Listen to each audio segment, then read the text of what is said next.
Welcome back. My name is Kit. My name's Madison. And I'm Steve. And this is Streaming Things Lost Edition. That's right, baby. We're back. It's episode 10. It's titled Raised by Another. If you've never listened to the show before, what we do here, we watch Lost. We chat about it. Madison and I have never seen this show before. Never. We have no idea where this is going. Steve is a longtime fan of the show. Oh, yeah. So he giggles in the corner as we contemplate the mysteries. Last like- episode was a good one to do that too. Yeah, I think I love listening to your guys. It's like, oh, I think it's this. I'm just like, this fucking guy. some You said- children. Yeah, and I think some things happen in this one too. Not as much, but there's a pretty big development. I think it'll be fun to chat about. What we do, we give our overall thoughts on the episode, and then we do a scene-by-scene, play-by-play recap and reaction, followed by some fun games and segments at the end. We talk about our Beach Please, Beach, please. where Steve tries to pull some behind-the-scenes nuggets and tidbits about each episode. Sometimes there's not much there. Sometimes there's a lot. You just got to wait and find out, just like the show itself. I'll never tell. Then there's the Mile High Club moments, our top 3 favorite moments of the episode. We go around the room and enumerate those, followed by our Passenger Princess segment. We each nominate our favorite performance of the episode. And finally, we cap it all off with the Lost and Found segment, where we keep track of any new mysteries as they're added, as well as old mysteries and whether or not they've been solved. And by the end of this, we'll have a tally of which questions were never answered. And that'll be fun. We're keeping the writers honest, all right? That's right. We are subjective reviewers, respected on both sides of the aisle. We're straight shooters, all right? Yeah. Later this week, we have an episode watching and reviewing the movie Police Academy 4 from 1987, which is perhaps the best advertisement yet to what you can do with the power of one of our tiers of Patreon, where you can force us to watch a movie. Yeah, because you may be wondering, guys, I don't remember you reviewing Police Academies 1 through 3. We did not. We haven't reviewed those. Someone was like, hey, number 4, hop to it.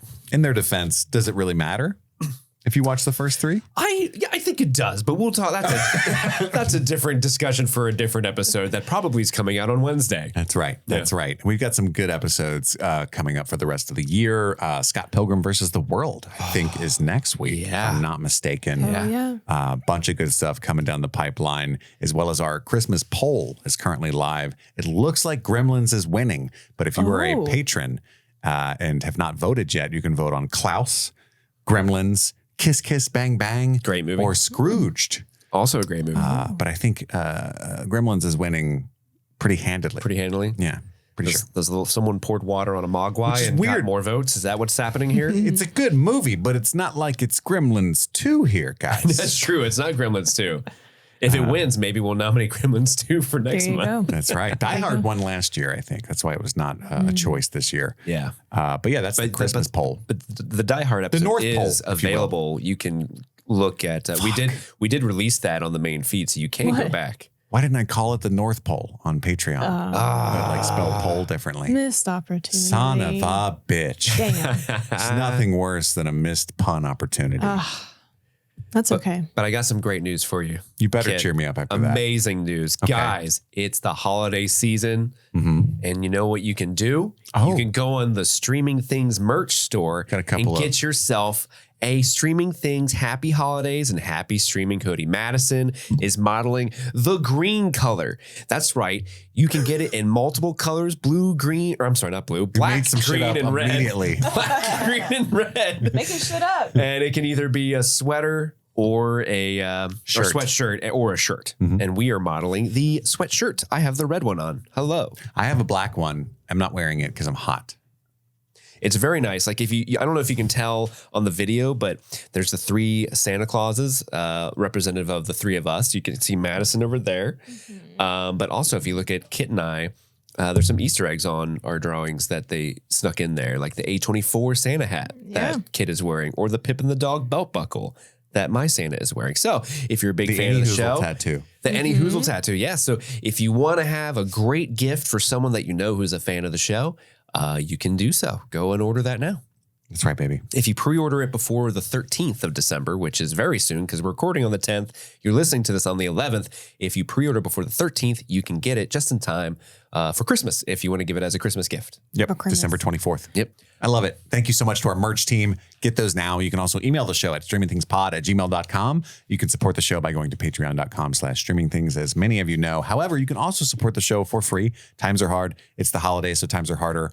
And you could do that, support us for free by just rating and reviewing the show wherever you're listening to this, on Spotify or Apple Podcasts or any of the weird ones.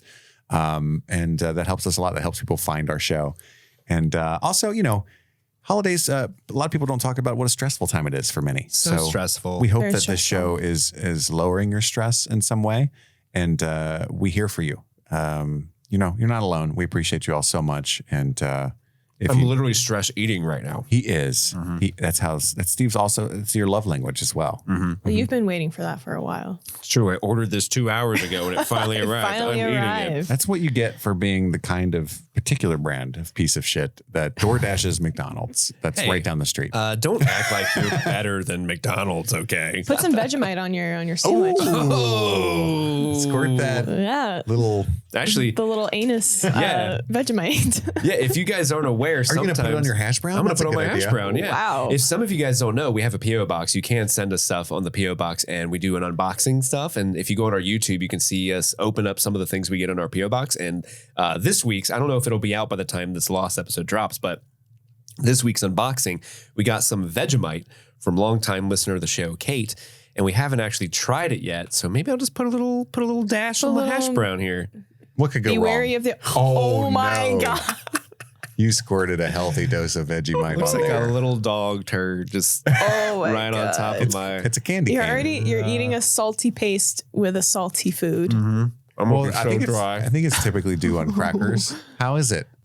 Not bad, actually. Okay. It kind of works. I don't believe you. It but works okay. with it, actually, yeah. I would do that. I would get a hit of Vegemite on here from time to time. All right.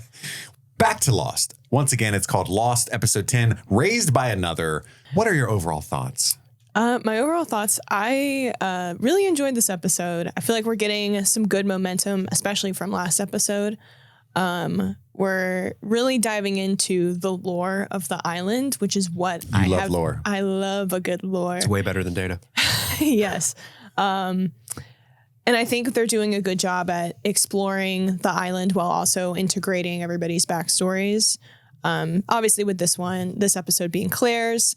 But I also have enjoyed this level of intenseness matched with this level of playfulness. So, you have Claire that's dealing with these crazy nightmares and, is false laboring. And then you just have Sawyer wearing these tiny Y2K sunglasses, sunbathing on the beach. So that's been fun and playful to watch. I don't know. It's just everything that I've been anticipating for the show is like, it's finally coming to fruition. Like, I'm just like, yes, finally there's like these crazy mystery things happening and like twists and turns. And it's taken us a little bit to get there. I mean, there have been some twists and turns previously, but I feel like now we're really getting in the meat of it. And so that's been It's twistier and turnier. It is. And then I forgot to mention, I haven't done this in a while, but I used to do a few words, no context, where I would just pull like bits, like sound bites from the show. I forgot about that. Yeah. And so I had enough, or I noted enough in this episode to be able to do it. And I want to say all of these were said by Charlie. But I have Dear Diary, I swallowed a bug. Love, Claire. And then I have blurry, bad. And 1 sugar plum fairy, 2 sugar plum fairy. But yeah, no, I really liked this episode. It was really fun. And this was the first episode that I was like really wanting to continue on and watch the next one. Usually I've been able to be like, I can wait until next week when we, record. Yeah. But this episode, I was like, damn, I really want to watch the next one. So, yeah, Steve. It's me, Teve. Hi. Tave. No, I what was that? Turty turd. Turty tree. Turty tree. Teve. No, so I agree with Madison. This was a very fun episode, which is funny because like I don't know if this is true for the entire Lost universe, but I feel like at least for a while there was this sort of this belief of people like, oh, it's a Claire episode. Like there's just, like, I remember that being a thing when Lost was on. So when I booted this up on Hulu and saw that it was Claire's first specific episode, I kind of had that like, oh no, I remember these not being great. But this episode was really, really good. This was the first time I think in the whole time we've been watching this where I felt the anxiety of what was happening. Like from the jump when Claire wakes up from her nightmare and she's screaming, like I was like nervous and anxious about that. Like, oh my God, is she okay? What's wrong? Someone help her. And then the very end of the show when it seems like these forces are finally going to come and collide and change the whole trajectory of the show forever. Like you feel that moment when everyone, like Saeed's running from camera right to left, but Hurley is, and there's another shot of Hurley running from camera left to right. And you just feel that like things are going to change from here on out. And that's why I think this episode's great. It expands the lore and just how quickly the show goes from just a bunch of people surviving a plane wreck and just trying to, hey man, I don't know, caves, you want to do that? To now, like, not only did we find the French lady, but she says there's other people in the woods and oh my gosh, one of them's been here with us the entire time. What? So yeah, this is a very great episode that kind of launches the show forward in a very, very fun way. Yeah, I think I liked, excuse me, I think I liked this episode the least of the three of us, it seems like. Now, that is colored through the lens of what I'm going through personally this week, perhaps with my anxiety attacks and stuff. And also, you mentioned anxiety. And in my current state, when Claire was screaming, I was like, I was on Team Ethan, you know, somebody shut her up, you know. We're going to have to silence her up. But I also think a lot of what this episode was trying to do just really does not work. Specifically, not to be like in the same line as like toxic people online. That always gives me nothing but chagrin. But specifically like the psychic and stuff. I think it's unintentionally really funny at a certain point. I do like the huge twist with the manifest and somebody's among us that is not on the manifest.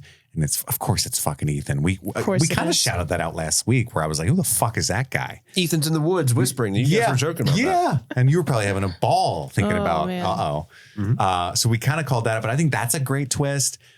Two things made me like laugh that weren't supposed to though. Specifically when the psychic, it cuts to like months later and you're supposed to surmise that the psychic has been freaking out trying to reach her the entire time. But the way that it's edited, it's just, he calls her in the middle of the night. I'll get to it because it'll remind me what was so funny about it. But it's so funny to me that he's just like, seriously. And she's like, stop. And no, I have a funny thing about that scene as well. Yeah. That is the scene that works the least. It's so bad. Episode, yeah. And also when they cut to Saeed running in the jungle, they have not shown Saeed to my knowledge in this episode at all. That's the first time you see him. And it is just randomly Saeed limping through the trees. And it's so funny to me. Guys, the trees have been whispering really affirming things to me all day. Like if they were just trying to set up, we can't have, I think it would have worked better if they just had Saeed show up and you were like, oh yeah, rather than showing that insert. Or if they're going to show the insert, they should have done it way earlier in the episode. Because it's almost like the editor was like, are they going to remember who Saeed is? We need to, you know, I didn't like it. I don't think it was necessary. And it made it unintentionally funny and it kind of broke the tension. Well, I think sorry, I didn't mean to interrupt you. No, you're fine. I think there is an editing choice because I think, and maybe Steve, this is diving into your Beach Please trivia. Beach Please. I think these episodes were supposed to be released opposite each other. I think Claire was supposed to be released prior to Saeed's episode. That is true. The working title for these episodes, originally Claire's episode was supposed to be first. Saeed's was supposed to be after this episode. But like kind of a go back kind of thing? Yeah, but they rewrote the endings to make it make sense that they're not in that order. Mm-hmm. But originally when they had the original shooting script, yeah, Claire's episode was supposed to be before Saeed's. Mm-hmm. Interesting. So I don't know if that's... Oh, I get it. How it's supposed to look like Saeed shows up. You don't know where he's been. And then the next episode is explaining why he's injured. And yeah. It might have worked better. Oh, no. It kind of doesn't for one specific reason, but we'll get to it in Beach Please. Yeah. Okay. So like I see why they changed it. Like I can totally like what you're thinking. I think Yes. In a vacuum, I think it does work better. Narratively, it would be neat. But the other thing they were doing in Saeed's episode wouldn't make sense. Like, oh, we're playing golf. Oh, yeah. Claire's been abducted. Let's go play golf. Right. That's fair. I didn't hate this episode or anything, but it is one of the lesser ones for me personally. And I think a huge step back from how amazing episode 9 was. But also at the same time, ecstatic with the momentum, like you guys had said, that we're getting the revelation of the whole idea of somebody being amongst the crew that wasn't in the plane crash and has been there the entire time. That's a terrifying notion. That's a really cool idea. It's just, it was delivered amongst some other kind of silly things. And my whole appraisal of psychics and all that kind of stuff might be coloring this as well. Cause I kind of have Because you're like super into them. Yes, hugely into to tarot card readings, psychics. Actually, I like tarot cards. Big psychic art's slut. cool. Slut for psychics. Slutforpsychics.com is actually my domain. Really? No, don't go there. If you do, it exists. It's not me. Is that where you wrote your furry? Part of it. Part of it. So we open with the baby, and it's Claire. She wakes up. Was it a phantom baby? Right? She's looking around. She's not pregnant anymore. What? What is she wearing? What is that necklace? Does that have any significance? Did I not notice that before? I think Am I forgetting? She did. I do recognize it. She got it at the beginning of the show. Yeah. Is that correct? Because it's a totem of some kind. I remember we talked about it. We looked it up. Yeah. I can't remember what exactly or how she got it. Or maybe Charlie gave it to her. I forget. Everybody. I know that for sure. Yeah. This is Dream Claire. Yes. Dream Claire is wandering. She runs into angry Locke, who's playing solitaire and losing, I think. It looked like he pissed. was doing tarot readings. I think he's playing solitaire and he's pissed because he knows, when you get to the end and you realize it's unwinnable, it's one of those ones. Shit. Yeah. God damn it, I gotta restart and reshuffle this whole fucking thing. And she's like, you got to put that column on the jack. And he's like, everybody pays the price now. He's got the black and white eyes, like the game he and Walt we wanted to teach Walt how to play that game in the first or second that's episode. What that's from. Yeah. Is it Go or something? Could be Go. Yeah, I don't know. One of those. And she wanders into like a little a dream bassinet with like a plane mobile.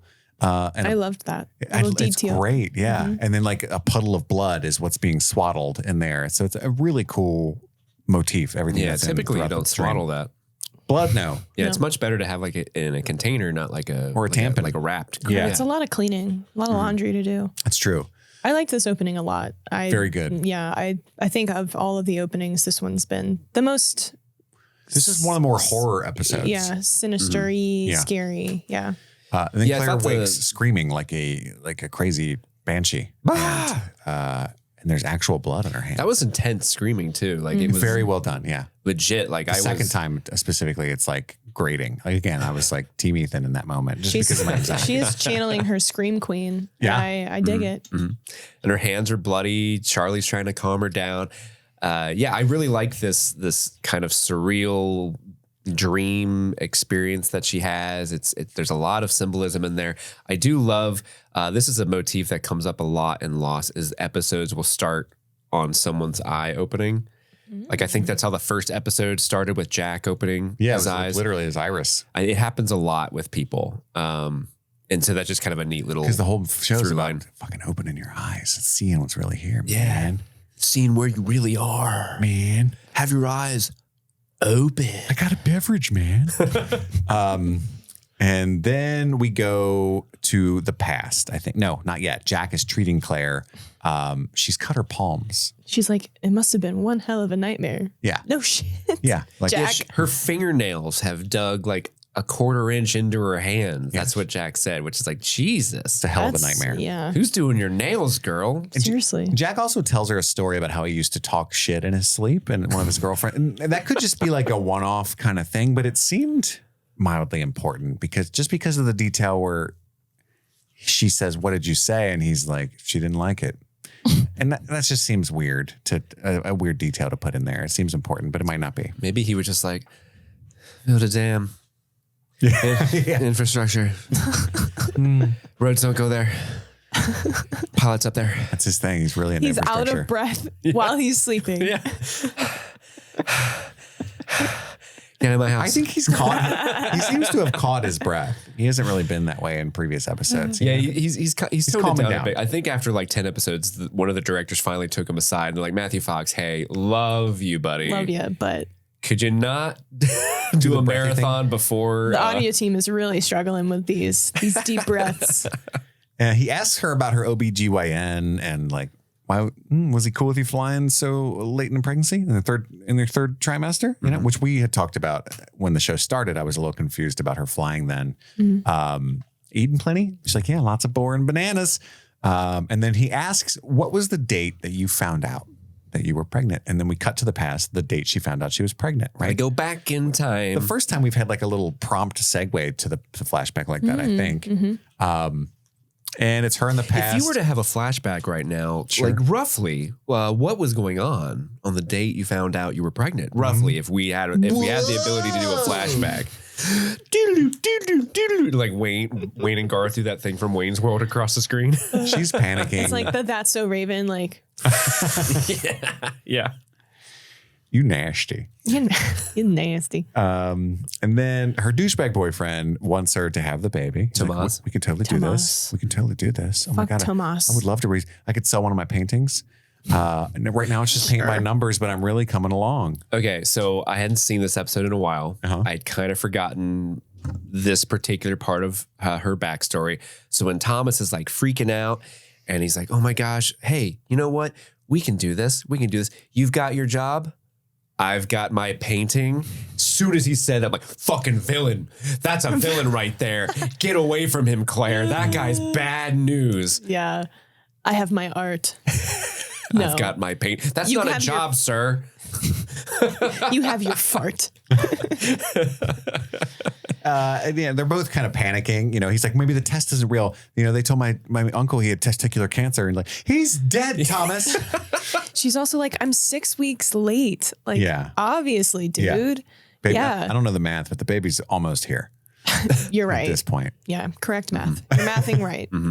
Back in the present, Kate is watching the horizon, her activity sinking into the sand.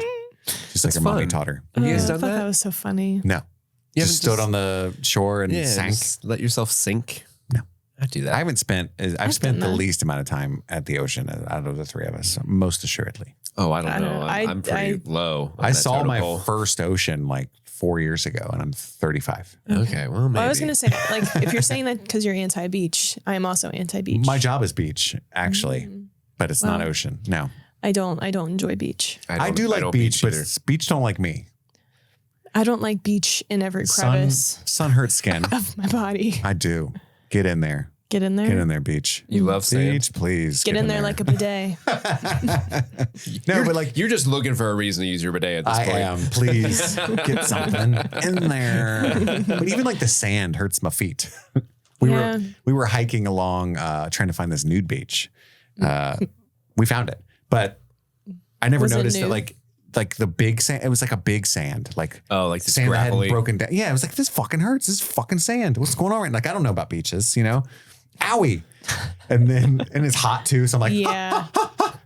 It was a whole thing. Yeah. I was unprepared, so I would die day one on this Kate's island. just sinking in that shit. Yeah. No care in the world. No, she's just relaxing. Let the chilling. water take me. Yeah. We just cut to her. She's like knee deep, waist deep. She's like throughout the episode. chest I would have loved that to have been Kate's journey in this episode. And she's like, I'm not moving. I want to see how far I can get. How far You can we said do the this? men play golf. I sink. But like all the other characters keep showing up to talk to her, but no one is addressing that she's like lower and lower.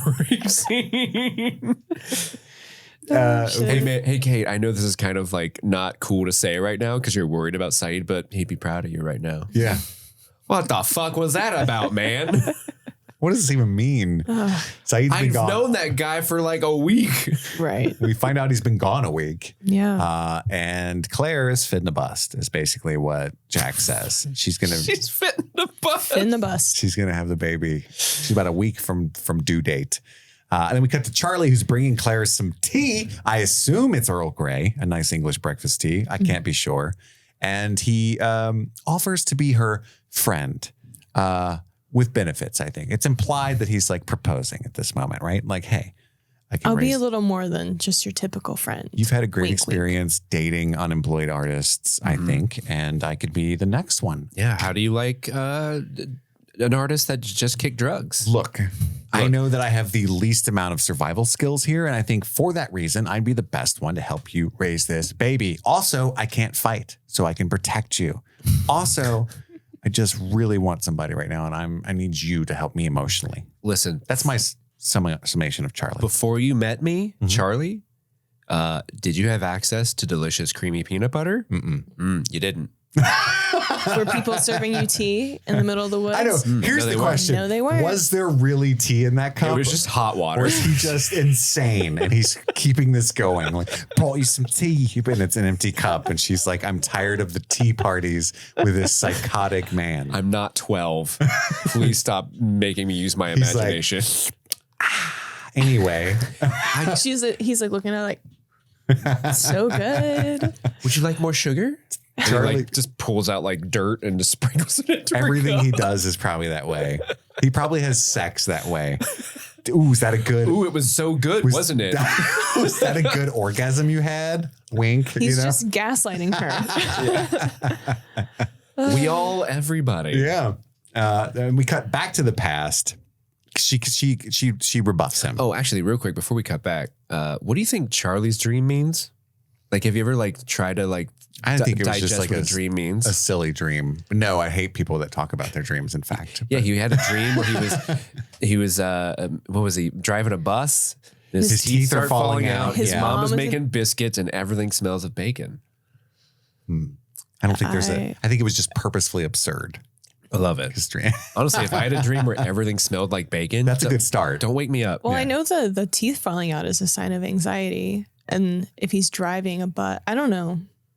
Maybe it's just like he's a very anxious man who's around I boar identify too with much, so he just smells the boar. Maybe. Yeah. Maybe, I don't know. Boars or bacon, kind of. Yeah. And he's driving a bus, which is this big, large vehicle. Maybe there's like so It much. feels responsibility. Yeah. Does a bus have a fuselage? And everybody has mommy issues. Technically, it does.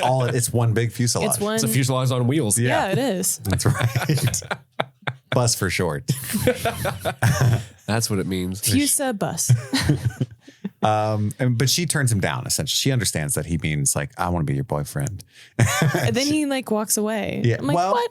I think he did well. Personally, my read as a dumb guy was he was obviously very hurt, but he like legitimately meant like, it's cool. Like give me a second. It's going to take me a bit to get over this, you know? I've given you everything I've got to offer, my fake gave you tea, my my peanut fake butter. peanut butter. But however, you know what I mean? Like he was hurt. Like it's hard to save face during that. When you shoot your shot and you're shot down, it's tough to like, I think he did a decent job of not making it super Sure, awkward. yeah. I know, am I wrong? I don't think you're wrong. No, No. But I also kind of like if I were in that situation, I'd just be like, oh, okay, well, how you doing? You doing all right? Yeah. Like it seemed like she was going through something. No, I do. Like Yeah. in my joke soliloquy before all this stuff, I do put blame on Charlie. I don't think he has anything to offer her. And so it's really selfish other than because he wants the comfort of her. He can't really offer her much at all. And so it's really, there's a lot going on right now. She's 9 months pregnant on an island. Well, and It's I very think selfish of him she to be kind of like, alludes "Wanna go to out?" why he is feeling this way towards her. And it's, this is later in the episode, but essentially she's like, I don't want to be saved. Like that's kind of why you're wanting to be with me is to make yourself feel like you have a purpose type of thing. Yeah. And 100,000% when it cuts away, he's making her listen to him play guitar. Like, It's literally just like Barbie. He's playing Yeah. Push by Matchbox 20. which I'll be the first one to say, fire ass song. No, it is. We cut back to the past. Claire is moving in with Thomas. Things are moving along. She's going to see a psychic. It's just something that she's into. You know, she's into astrology. She's into tarot. Why She's into not? psychics. Just feels a little silly, but I want to see what he says. Psychics can be fun. That psychic is the worst psychic of all time. He's the opposite of what Charlie did. He doesn't just try to disguise his panic to not upset her at all. Like that is the worst way It's to. the most obvious Something you have a Damien Omen baby. Yeah. Reaction I've ever seen. Yeah. If you go to see a psychic and they touch your hands and just immediately just dissolve into a puddle of anxiety and fear and say, get the fuck out. Like that is not good. No, not a good feeling. He won't take her money. He kicks her out. Also, if a That psychic would suck so bad. If a psychic ever did that to me, my first thought would be like, what a good marketing strategy. Because now I'm going to go out and be like, whoa, I must have upset the spirits. That guy must be good. Well, he gave her money back. I know that, but yeah, he's like You're playing the long game. Like she leaves and he's like, I think that went well. I'm going to charge She's going her to go double. spread the word of mouth about my psychic abilities. I saw the Damien Omen baby coming a mile away. People are going to be confused. And they're going to come to my shop, and I'm going to give them all the psychic energy I can provide them for $200 a session. Okay, Taika Waititi. That's what that sounded like. Hey, man. Reese Dobby, the psychic. Yeah. Come inside. I will read your tarot cards. Have you guys ever been to a psychic? No. Oh, man, I have. How many times? Once. Okay. Yeah. How was it? Hilarious in hindsight. I love that. I've been to those like puppet women that you put like a quarter. Like in Big? Yeah. One of Oh. those. Yeah, that's true. Did you become big? I did not. Okay. Yeah, I'm actually 11. Oh, that makes a lot of sense. That makes a lot of sense, actually. Damn.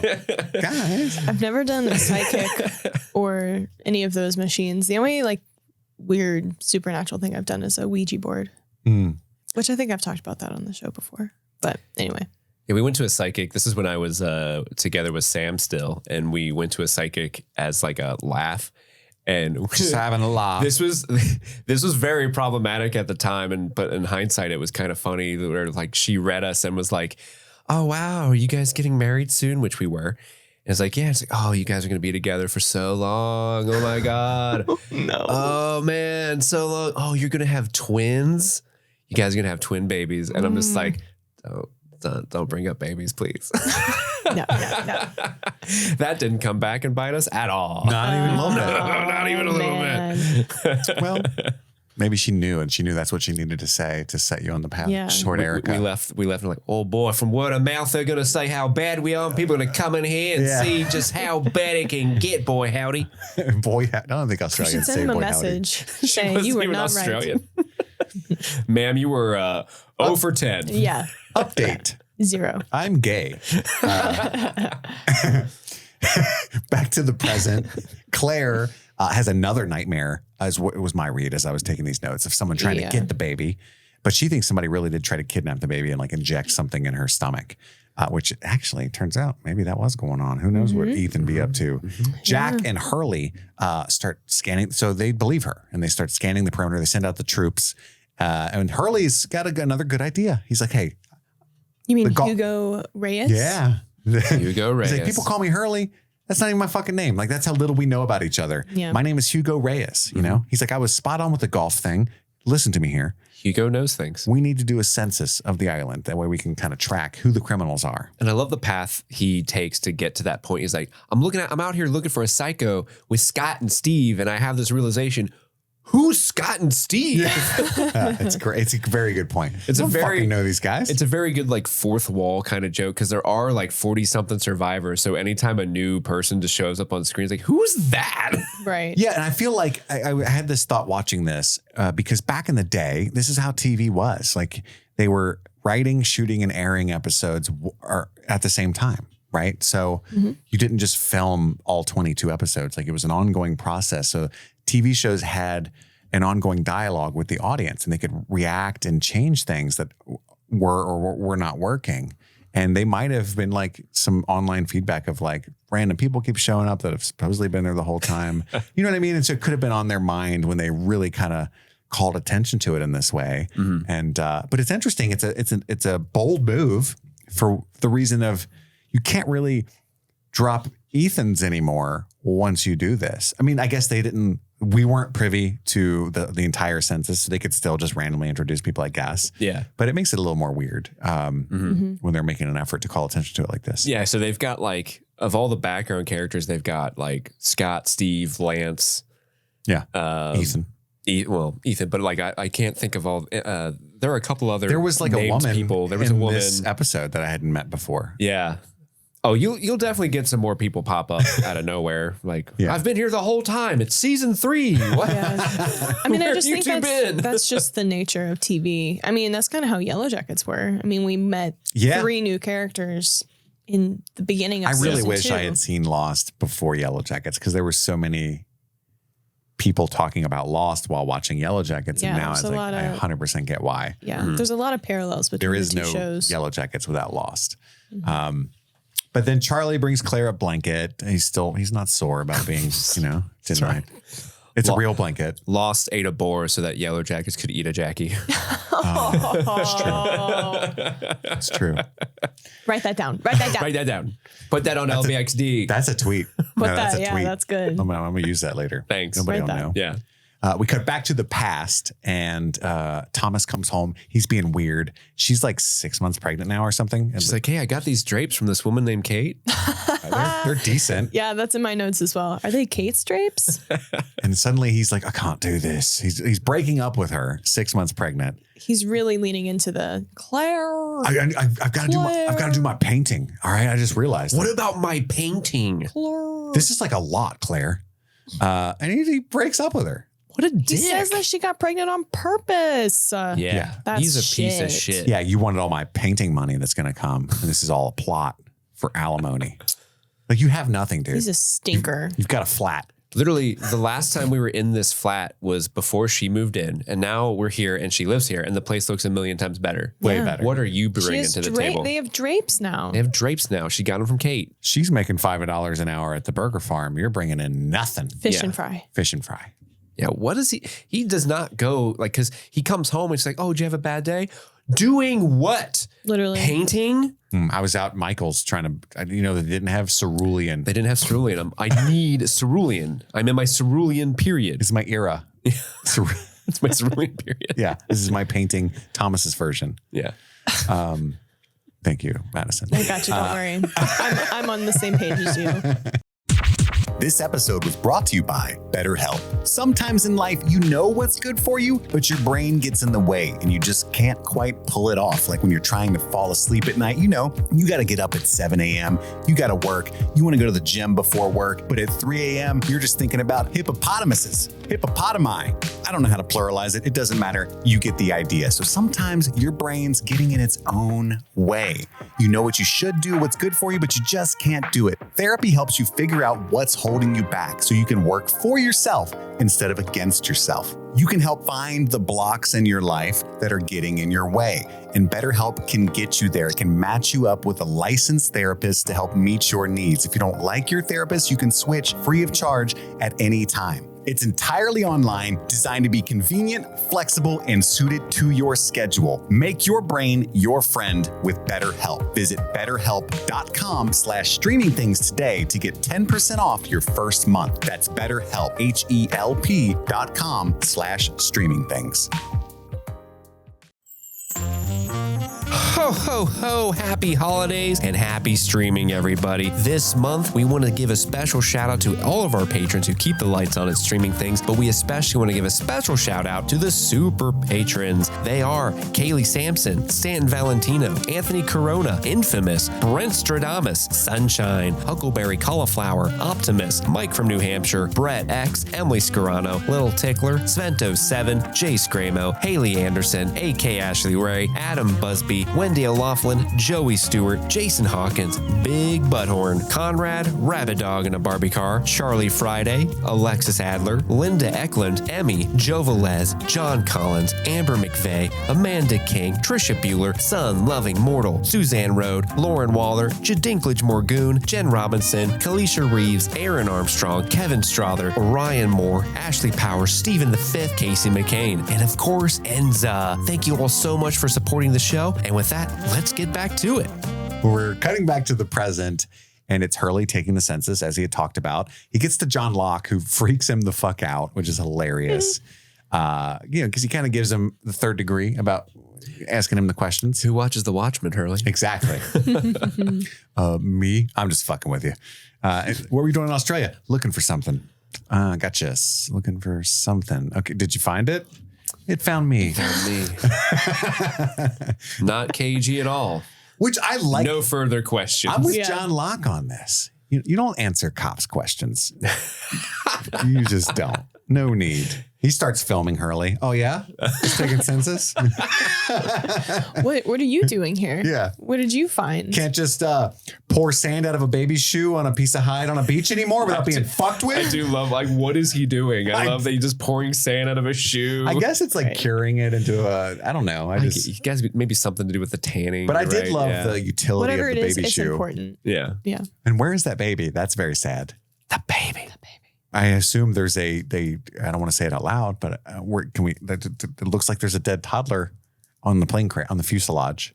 Because there's just a baby shoe that nobody needs anymore, and John Locke's using for sand. You're saying that the implication of a missing baby shoe implies that there's a dead child somewhere that we haven't seen. Yes. Probably, unfortunately. We cut to Jack, who's telling Charlie and Kate that he thinks that Claire was dreaming, right? And then Charlie's very offended. He's very defensive of Claire. What are you saying, man? What are you saying? My girl's crazy? She's not. She's not. She's a princess. Have it for real. Yeah, we eat peanut butter that's not there. That doesn't make us crazy, Jack. Yeah. All right. So we drink fake tea. Whatever, dude. Oh, yeah. Like you haven't? But her orgasms are real. Okay, Charlie. No. Oh, wait. Those were dreams. Sorry. Sorry. So Jack, again, I'm not a doctor, but he talks about this whole early labor thing is funny to me. It's like she's due in a week, bro. Like, I don't think that like early labor to me is just like, I mean, she can go in labor at any time. yeah, the baby being born a week before due date is not even early. No. It's completely fine. Yeah. It's term. And so it's a weird plot line.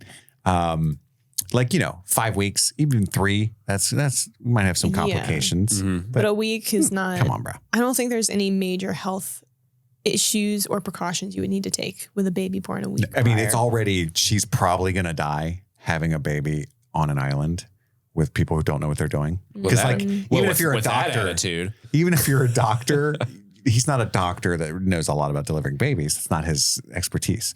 He'll do his best, and I'm sure she'll be fine. If that baby has a spine, Jack has a chance. That's true. And so, anyway. Everyone get back. I know how spines work. It's got fluid. No. I know that. And spaghetti in it. It's true. And then we cut to, was it? Well, Hurley goes to Ethan and talks to him. Yeah, he tries to get...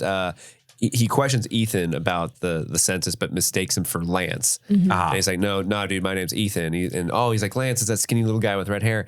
I'm Ethan Rom from Ontario. Love Canada. You guys got Canada famously with no exports, right? Famously, yeah. No maple syrup or anything. None. And then Ethan's like, hey, what's this all about? What's this for? I don't want to be, I'm not cagey or anything. I'm not being shady at all. I'm just gathering what appears to be apples in the jungle. I just first appeared last episode, but you guys can trust me. I go hang out with John Locke at the night. At the night. I am a first cousin of famously harmless Scientology member Tom Cruise. You can trust me. You can trust me. And then we cut to Jack telling Claire that they didn't find the culprit. In fact, Claire, I got good news though. The culprit is not real. So I have a sedative I think you should take. And she's like, what? And she gets upset. She storms off. I'm not faking it. I'm not crazy. And she goes back to the beach. I'm going back to beach. I'm going back to beach, baby. Everything's way more chill on the beach. And Charlie's very protective, so he runs off to, what'd you say to her? What'd you do? Jason. It's kind of appropriate that she saw John Locke in her dreams now that she's telling everyone, don't tell me what I can't do. That's right. Yeah. Because he famously wanted to go on like a jungle excursion in a wheelchair, right? Walkabout. A walkabout. Wheel about. Now, that wasn't funny when I said it, so I don't know why it's funny when you do, but it is. That leads me to believe it was funny when I said it. Back in the past, she goes back to the psychic, Mr. Malkin, and she's like, read me now, bro. And he's like, all right, I've had some time to calm down.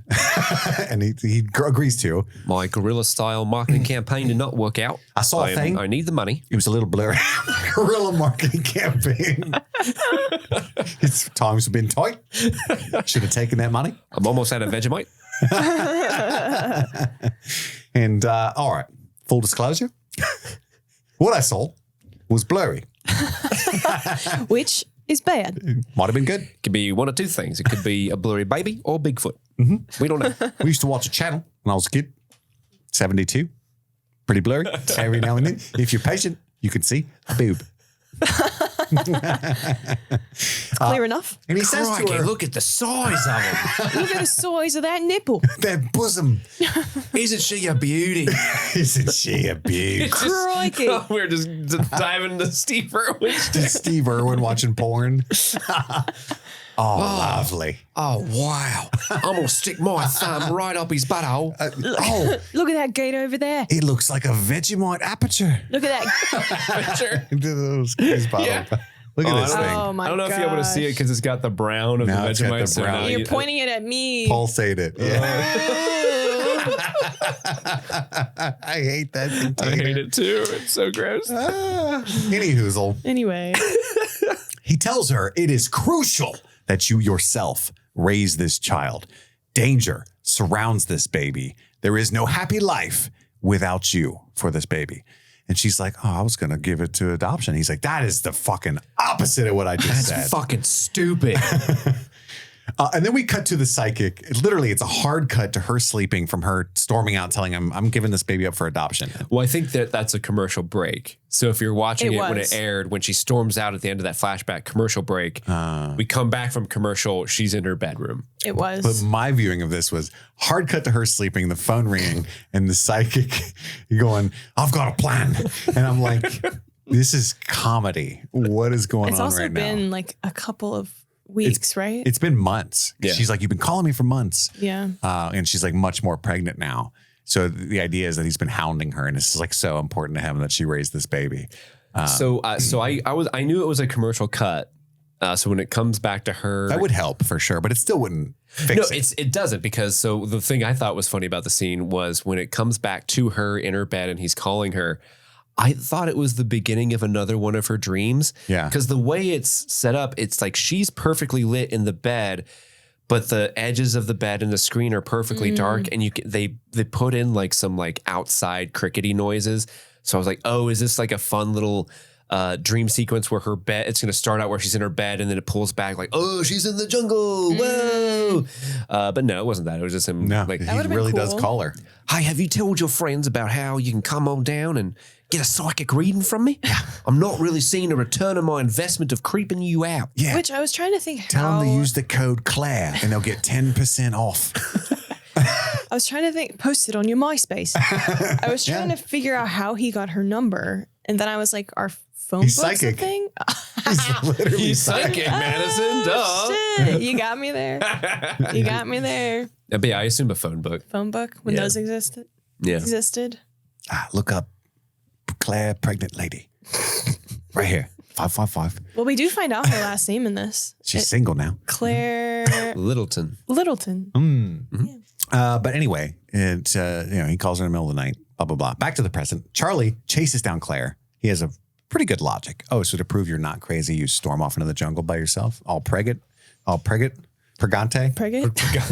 My pregante. Pregnant? Yes, it is. And then it's Hurley doing the census. We meet Shannon Rutherford. She's 20. Boone's very liberal. What's up with your little Patriot Act, right? That's what Shannon says. He's liberal. And then he's like, oh, bad news. Claire got attacked. And then Shannon's packing up and she stops. She's like, I'm not going to the rape caves. I mean, fair. Yeah. There is a kind of Nothing wrong with This that. is actually kind of a funny joke if you've been paying attention the last couple episodes, because like every time the brief moments you see Boone and Shannon is I think Boone's trying to convince her to go to the caves full time. Yeah. And it looks like in this moment they're packing up to actually go to the caves, and this little bit of knowledge Shannon's like, I ain't going there. Yeah. Never mind. And So I think Boone's it's like, this very, very subtle little joke that's been kind of laid across the last couple episodes. Yeah. They should have had her in the cave. She needs to stay near that eucalyptus I know. at this point. What would she do without it? Right. I don't know. That'd be cool. And then he thinks, was it Boone that tells him that tells Hurley about the manifest? Yes. Yeah. Boone's a smart guy. He's like, hey man, we had a list of everybody on the It's island. like, hey, I ain't just beauty. I'm also That's a right. brain. I said, That's hey, right. make it easy on yourself. That's right. Find the list that already exists. And he's like, oh, that is a sweet, dope idea. Who's got it? Who else? And I love that they did this. This saved the episode for me. This is a great scene. I don't like when you beat a dead horse. Leave the horse alone. Especially since we've had kind of a breakthrough with Sawyer's character, and they call attention to that because Hurley goes up to Sawyer, and rather than the plot that we've expected to develop this entire episode. Hold on. What? Did no one else see that plane flying in the background of this? That was in my beach plays, Hurley, I'm sorry. Yeah, no, the wide shot where Hurley approaches Sawyer. There's a plane flying in the sky behind him. Above. Is that an accident? Yeah. Yes. And I just was like, I saw that and I was like, you're fucking kidding me. Well, that's perfect though. Yeah. Yes, it's funny. Anyway, continue. Sorry. We keep waving at him. Hey, That's save them us. in the plane. Those are the others. Yeah. Well, that's Hurley in them. It's just a simulation. They're stuck in a time loop. Yeah. That's them about to crash. Now there's gonna be 2 Hurleys and 2 Jacks and 2 Kates on the island. 2 Kates. Madison, are we getting a look in your fan fiction again? Maybe. That's going to be my taking spinoff notes. show. I'm pitching 2 Kates. It's just 2 Sawyers trying to steal from It's like each 2 other. broke girls, but it's just 2 Kates 2 Kates. standing on the beach sinking. I love it. Who will win? Yeah, it's a contest. So Hurley goes to Sawyer and he's like, "Look, man, I'm gonna shoot you straight. Just give me the manifest." And then Sawyer's like, "Ooh, Sawyer's stay puffed." wearing those wacky sunglasses. I love his glasses, yeah. It. And he calls him Stay Puffed, like the Marshmallow Man. All right, Stay Puffed. I like your style. He's like, "Come on, man. You could use some points He right said now." you could use the points, and he's like, "Go Fair. get it. It's in the brown suitcase." All right. And thank God we don't have to deal with the whole give me a hand job. I don't know. Or whatever. I would have liked it if he's like, "Hey, Stay Puff, I'll give it to you for a kiss." That's true. And you just said, Plot twist. Hugo, give me a kiss on your my big old lips. and Hurley just takes the sunglasses off and puts it on him. Yeah. Yeah. Kissy kiss. And then it fades to black. Charlie is still trying to bring Claire back to the caves. She starts going into labor, contractions. Oh no! And he decides if I can kick drugs, I can deliver a baby, which is how he revealed to her that he was a drug addict. And she's like, "Get away, go get Jack. Yeah, go get Jack, please." Then we cut 1 sugar plum fairy, 2 sugar plum fairy. we gotta time the contractions. Yes. We cut to the past. She is discussing giving the baby to the Stewarts. They're paying her like Arlene- 6 figures. Arlene and Joseph. Yeah, they're paying her a lot of money to purchase this baby legally, I assume. How much was it again? It was like $100 and something thousand. Oh. I know it was at least 20,000 after the hospital visit. Yeah. So it's like they were like gonna board her at a place near the hospital for a while. Yeah. Give her a whole good life. And then the pen wouldn't work. Ooh, Not just 1 pen, 2 pens. really? Yeah, the first one wasn't working, and then they gave her another one. But she didn't write on the second one. No, the No, third the- one's the one she doesn't write it because the pen she has doesn't work. The lawyer's like, "Here, use mine." That one doesn't work, and then I think Arlene third gives pen? her a third pen, and that's Okay. when she's like, "Actually, know what? I feel like this is a sign." And then they go, Yeah. no. Claire. I did feel bad for Arlene in that moment. She goes to the It's psychic very sad. and says, "What's your offer?" "I'll give you 12 grand for the baby." No. Back in the present, Charlie is running through the jungle and he ends up running into E10. And he says, "Hey, you go get Jack. I'm super useful in this situation, so I'm going to go back to Claire," which he's not. This is keeps telling me about Charlie. You don't have to do anything. I guess good emotional support, I guess. Yeah, I mean, I guess just being there while she's not alone. The music is intense. He's just running through the jungle. Dun, dun, dun, dun, dun, dun. Wrong mop a third. Wrong Mopather. I don't know why I have this quote. Someone promised me it'd be different. He was wrong. That's my quote. I don't know who said that or why. Oh, Claire said that about the psychic. Oh, because okay. Charlie returns back to her. Yeah. And she's like, "Hey, I'm not even supposed to be here today." Clerk's reference. Yeah. And she said, "Someone promised me it would be different. He was wrong." And then it goes to the flashback. That's right. And it's kind of past and present more than usual, cut back and forth here. It's Yeah. the psychic. He says, "Hey, there's a couple in Los Angeles," which is where she was flying when it crashed, "that will adopt the baby." It's so weird though, his whole like, "I'll give you 6 now and 6 when you land." Like it's like a drug deal. You know what I mean? Like, but I can't trust you. I don't want you running off with that baby. Which 12,000 is not a lot. Well, in 2004. I mean, It's like I guess. 14, Oh 15,000. my God, yeah. Think how many guess. Zunes you can get with that money.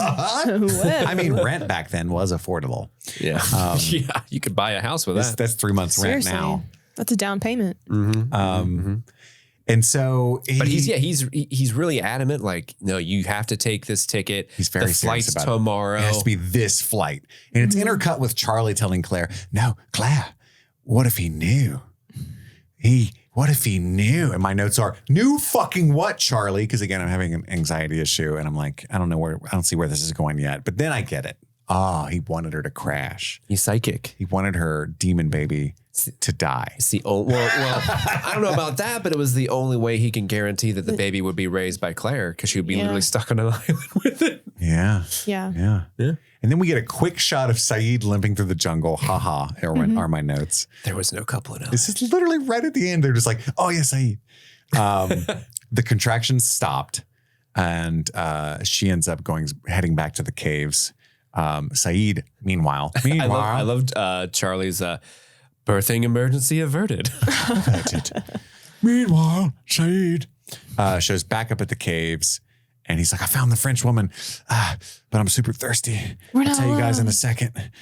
I'm not alone. Wait, we're not.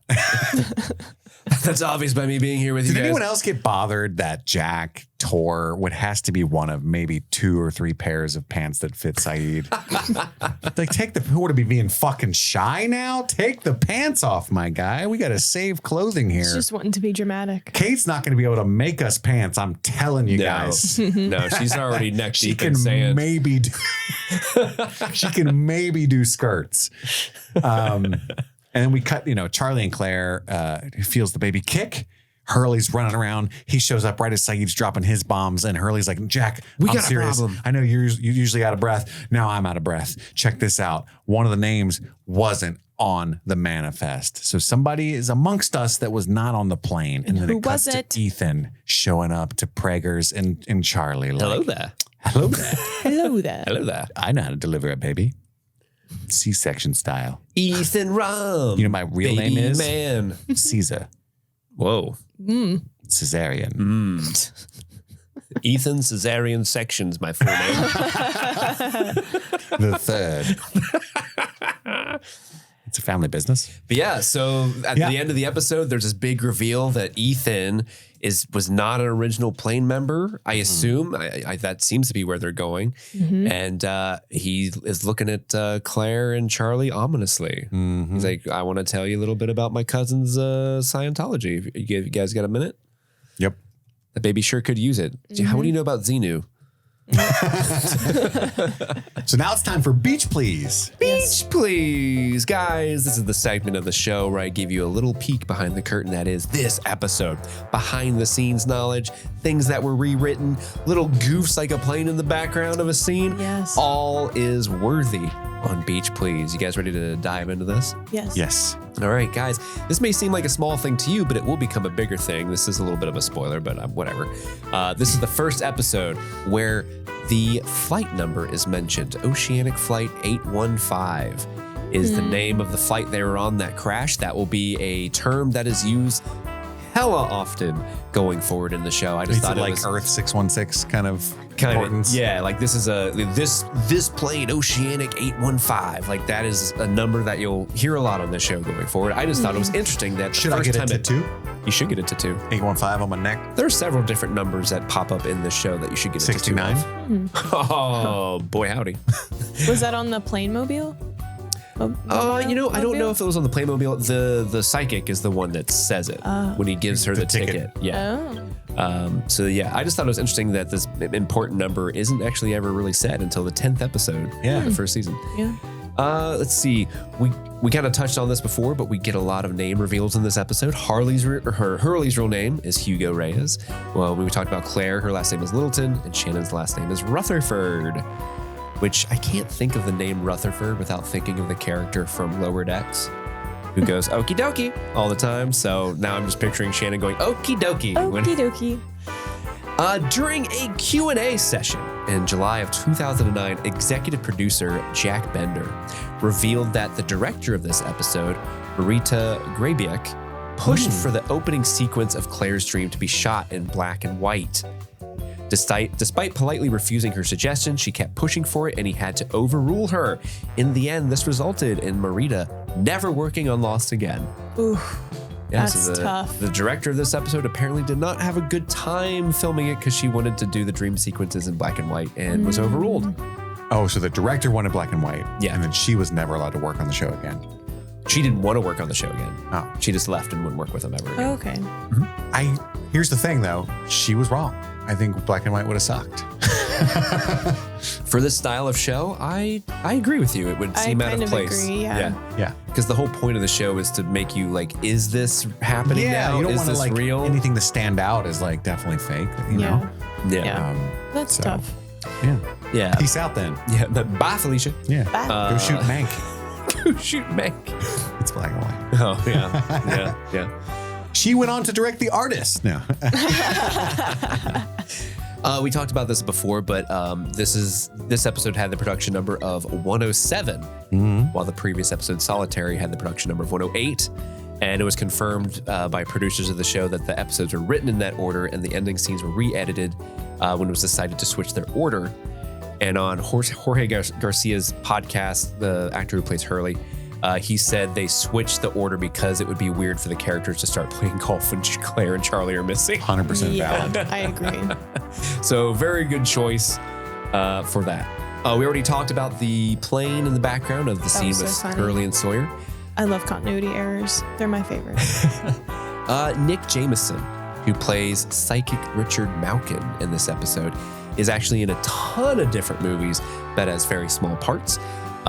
He's actually in about every single video game you've ever played. But it is funny because if you look at his IMDb, almost all of his credits are additional voices. So I guess he's all the people going, ugh, ugh, ugh, like in the background of video games. That's cool. And then you'll like this. Keir O'Donnell, who plays Thomas in this episode, is probably best known as his role as Todd from Wedding Crashers, the brother who wants to play tummy sticks with. Nice. Yeah. I didn't recognize him. You want to play tummy sticks? That's such a Thomas thing to do. And doesn't he paint him as well? Yeah, he's the painting kid in the family. He's Yeah, a Same painter. guy. Yeah, that's funny. that's what happens to this character. That's what he did after he abandoned Claire. He got adopted by a rich like Manchester family. Yeah. His patrons. That's funny. Yeah. I want to paint you. And then we talked about this as well. William Mapother, who plays Ethan, has a very famous cousin, Tom Cruise. Oh, What was I thought Tom's that was a original name? joke. No. No, No, It's you true. know about Tom's name change. Thomas Mapother IV is Tom Cruise's real name. Cruise right. is his middle name. And this is a Mapother that plays Ethan. Yeah, so William is the youngest cousin of Tom Cruise. William is also from Louisville, Kentucky. Really? Yeah, which I thought was really cool. So is Jennifer Lawrence. Yeah, she is. I did see an interview with William Mapother, who it was kind of funny. It was kind of sad because I guess people ask him all the time, like, what's it like being Tom Cruise's cousin? Oh, that's a bummer. And I did see an interview, like, which I guess is more recent than Lost, but he's like, people don't ask me about Tom as much anymore, which is good. They ask me about my own stuff, which I'm very proud of. Good. That's And I'm like, good for you, buddy. Yeah. And it's one of those things, I think, did a patron reach out to us initially and say, like, hey, that's actually Tom Cruise's cousin? Yeah, I mean, we had talked about this, I think, when we talked about doing Lost. Or you mentioned that his cousin was on Lost when I dropped the story about the real name of Tom Cruise, something like that. Something But like that. all of us had forgotten. Yeah, And then somebody reached out and I was like, oh, yeah, fuck. Yeah, we he forgot- finally showed up and I totally forgot. We forgot to talk about it, and it's so interesting because if you look at that actor and you're like, oh, that's a cousin of Tom Cruise, you're like, oh, yeah. Yeah. Obviously, it looks like if Tom Cruise was a normal person, aged correctly, right? You know? No, I see the resemblance. Yeah. Like if he hadn't had his thetans removed, that's what he would look like. Yes, or whatever. that's a non-Scientology Mapother looks like. Yeah. And then the last bit of Beach Please is, I think, a little bit of an error in the writing, which I think is funny. As you know, the manifest that Hurley finds has everyone's names on the plane. Sawyer is not Sawyer's real name. So you would wonder And it is a name that he has seemingly just decided to call himself on the island. No one else knows his real name. So theoretically, you would think, guys, there's 2 people not on this list and a mysterious person we can't account for. Yeah. Sawyer and Ethan. But that is something they do not bring up, at least in this episode. It's a flub, yeah. It is brought up in a later episode, but I think it's because they realized they fucked up and they had to write something in later. Like, oh shit, we forgot about that. Whoops. Well, do we know his last name? Was that? We don't know Sawyer's real name, period. Oh, okay. Because he was like, do you want to know my real name? You ain't ready for it. Psych. It's Paul. Wait, what? Paul. It's like the most unoffensive name. Paul Gary. I'm I hate Paul. that it's 2 first names. Hi, I'm Paul. I'm Paul Gary. Do you like my Y2K sunglasses? Hope all the computers don't crash. Oh boy, that would be bad. But you know what? That concludes this episode's edition of Beach Please. What a robust beach, please. Now it's time for our Mile High Club moments, our top 3 favorite moments of the episode. Madison, what is your number 3? My number 3 is Charlie and Claire drinking tea, or supposedly drinking tea. We don't know. Quote unquote tea. Yes. I just thought it was a very sweet moment. They've had a lot of moments this episode, but I really enjoyed that one where, you really see Charlie wanting to comfort her and be her friend. It's sad that she kind of rejects him in a way, but it just was a very sweet moment. Steve, what is your name? Number 3. What is your name? My number 3 moment is the Claire's nightmare scene at the very beginning of the episode. I just really felt the anxiety of the moment. I felt the fear. I always love a fun, surreal dream sequence. You can have a lot of fun with those type of things in media. And I think they did a good job with that one. And it really sets up the nature of this episode. This episode is a lot more not scary, but there's a lot more tension and like something's going to happen with this baby at any given moment. And you really feel that throughout the episode. And I think it was a very good way to set up this episode. And that's why it's my number 3. Yeah. My number 3 was also the moment between Charlie and Claire where he offers her his friendship. It just seemed really tender. Again, I do think it's a little selfish, but I understand it. And I think it worked. You saw something harmless and earnest in him, and then something very understandable in her reaction as well. And so it just seemed like a really nuanced human moment captured well in a TV show. And so that's why it's my number 3. Madison, your number 2. My number 2 is the Ethan reveal, the whole sequence where Hurley is like, there's somebody on here that's not, we don't know. And then you have Ethan going up to Claire and Charlie. I just think it was like the pinnacle moment, the climax of the episode. This very like sinister energy has finally hit this point, and we're like, oh shit, like Ethan is like bad. I don't know, but yeah, that's my number 2. Were you sad to find out that Ethan was bad? No.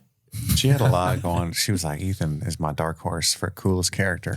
Damn it. He's not cool. He's stealing baby. I wanted Danielle to pop out of nowhere like Xena Warrior Princess. Stab Ethan. I'm a do fromage. Or she like, I'm a do fromage. I thought she was gonna like pop out and defend Charlie and Claire like against Ethan, like Ethan's a bad guy. But she's got like, I don't know why when you said pop out and defend Charlie and Claire, for whatever in my mind came up, she's like, hey, buddy, they're working really hard, okay? Yeah. Don't come up and tell them they're not doing their fair She's share. cool. Just emotionally defend them. Yeah.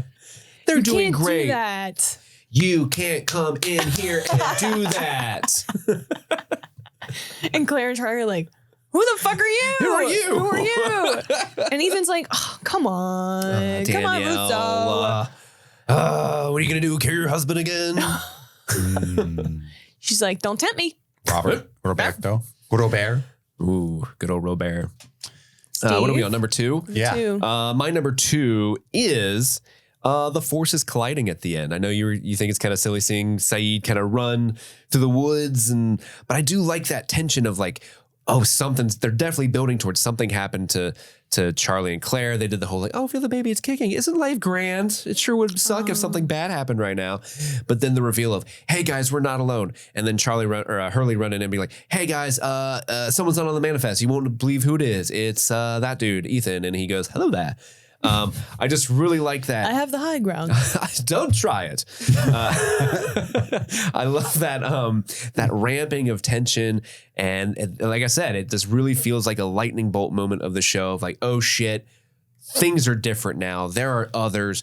The whole landscape of the show has changed from people trying to survive on an island to now, there are other people on this island, and what do they want, and what do they want with Claire? Yeah. That whole dynamic has completely changed the show, and I like that a lot. My number 2 is also the opening sequence. I think it was fantastically done. I think it was your number 3, Steve. It was just set up really well. And I think the scariest thing, is we've had vibes similar to that before, but it's a good way to open an episode that does try to ramp things up considerably as a whole. So yeah, that was fucking super effective. Glad it wasn't black and white. Madison, Yes. Your number 1. So my number 1 is your number 2 and number 3, which is also the dream sequence for the same reasons. It was, aside from, I think, the first episode where you get the montage of, the plane crash happening and, that opening was very impactful and very memorable. I think this is another one that will be memorable for me just because of how sinister it was. And yeah, it just kind of set the tone for the episode. And I remember watching it being like, this is a really good opening sequence for this. And I'm sure, heightening Claire's story, being the pregnant woman on the island, not that that is a common trope, but I'm sure they wanted to heighten her story a little bit. And I think a way to do that is to lean into that tone from the beginning. So yeah, it's my number 1. Steve, what's your number 1? My number 1 is selfishly, I love a good fun scene. So my favorite scene of the episode was Sawyer and Hurley.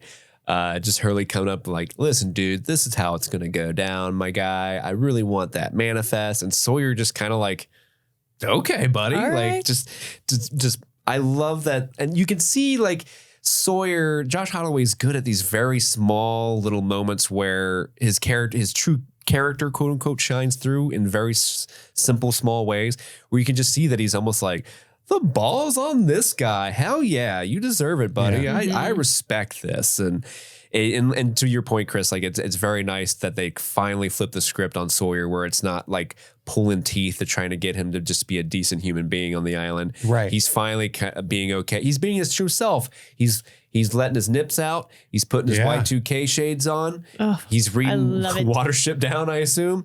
I kind of want a friendship with Hurley and Sawyer. I think that would be kind of a fun little duo. So that was my favorite moment. Sealed Nice. with a kiss. A kiss.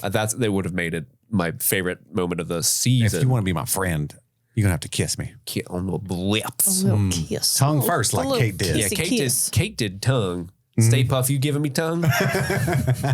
Don't cross the streams now. I'll give you the old Vegemite after we're done.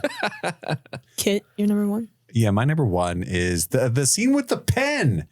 Ooh, that's a it's good one. For whatever reason, even though up to that, the psychic, none of that stuff was working for me, but I thought the pen was very well done. It gives you the whole vibe of, is this fate?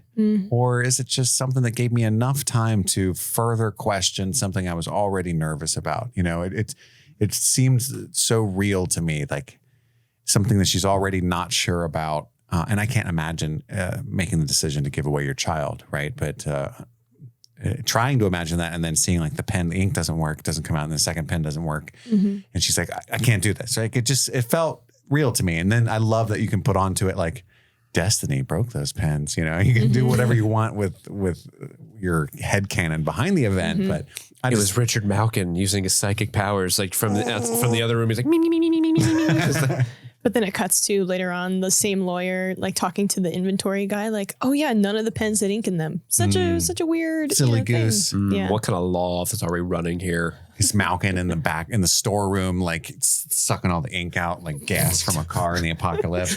Spitting him out. We're going to get another Lost episode where it's from that guy's perspective. Like this whole journey His is him lips are just blue. like sabotaging Claire, not being on the plane the whole time. He looks like Pyatt Pre, the House of the Undying. Yeah. Too many Game of Thrones references. Actually, it's funny. I did write something down, but I guguess I accidentally copied over the Jorge Garcia. You copied and golf pasted it 3 thing times. over top of it. There was a funny little. I don't know if you call this a blooper, but it's an oversight for sure. But that scene in the law office where she's signing everything, you've got all the law books behind the lawyer behind them. Those are all United States of America law rules. Not even though Australian this law. is an Australian law house or lawyer place. Law house. Yeah, No, law house. house. That's what they call them in It's Australia. firm. It's a law house. Law house, law It's like firm. Roadhouse, but with laws. Law Yes. house. Nar. Nar. Now it's time for our final segment. No, second to last segment. Passenger Princess. We nominate our favorite performance of the episode. Madison, who are you going with? I feel like Emily de Ravine is the actress who plays Claire. I am giving it to her because I think any woman that has to act like giving birth deserves all the praise. And then she also had to tune into her scream queen element, Yeah. which I thought was also very impressive. I thought she gave a really good performance, especially up until this point. She had been kind of a secondary supportive character. And then she really had to kind of come out and assert her dominance as a main character. So, Steve, are we all everybody it? I think we are, because I'm picking Emily de Ravin as well. Emily de Ravine as well. I wanted to be obtuse and go Jorge Garcia again. Or, part of me wanted to throw out just a short. Alec, or what was her name? The woman that was trying to adopt her. Arlene. Quinn. I just because his one entry was so memorable. He's just got like that perfect. This is going to sound really weird. He's got like that perfect sheen of sweat. He's always doing something physical, but not like strength wise. It's like a smart physicality. Something about Whenever that, they man. use lock, I just want to you be pay his little attention to him. spoon on that island Yeah. so badly. I mean, even in that scene when Saeed is like, "We're not alone." They keep cutting to Locke, who's in the cave, like kind of like, "What?" Yeah, and you're like, we leaning need him in. involved in this situation. He's like, "The French are back." Schlink, pulls out his knife. But no, Emily de Ravine was fantastic, and she did a good job shouldering this episode. Yay, passenger princess. She's Congrats, great. Emily. I know you listen. Pregnant passenger princess. She finally got an episode where she got to do something, and she knocked it out of the park. Yeah, Yep. give her Continue more to to be do. pregnant.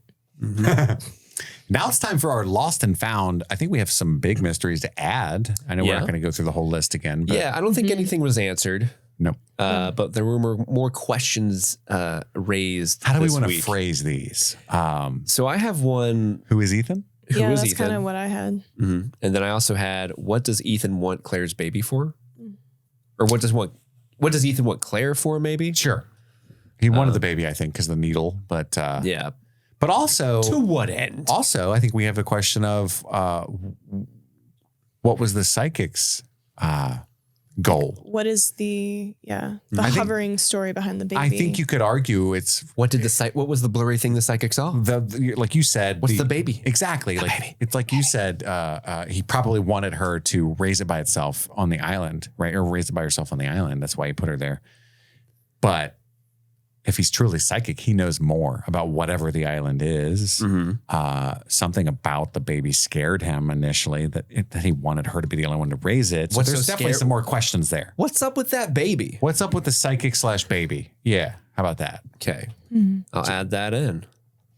That psychic / baby. That baby psychic. So yeah, that And did the dingo eat the baby? as yet to be seen. TBD. The dingo ate my baby. no. But yeah, so that I think, again, we haven't answered any mysteries in this episode. We just No. added more to the list. We won't read them all out. So We are more the confused. 3 we've added, what does Ethan want? Why does Ethan want Claire? Who Who is Ethan? Ethan? Who Ethan? Who Ethan? Who Ethan? What's up with that psychic / baby? Who Ethan? That's all the time we have for right now. Tune in later this week for our breakdown of Police Academy 4, and next week for Lost episode 11 and Scott Pilgrim versus the World.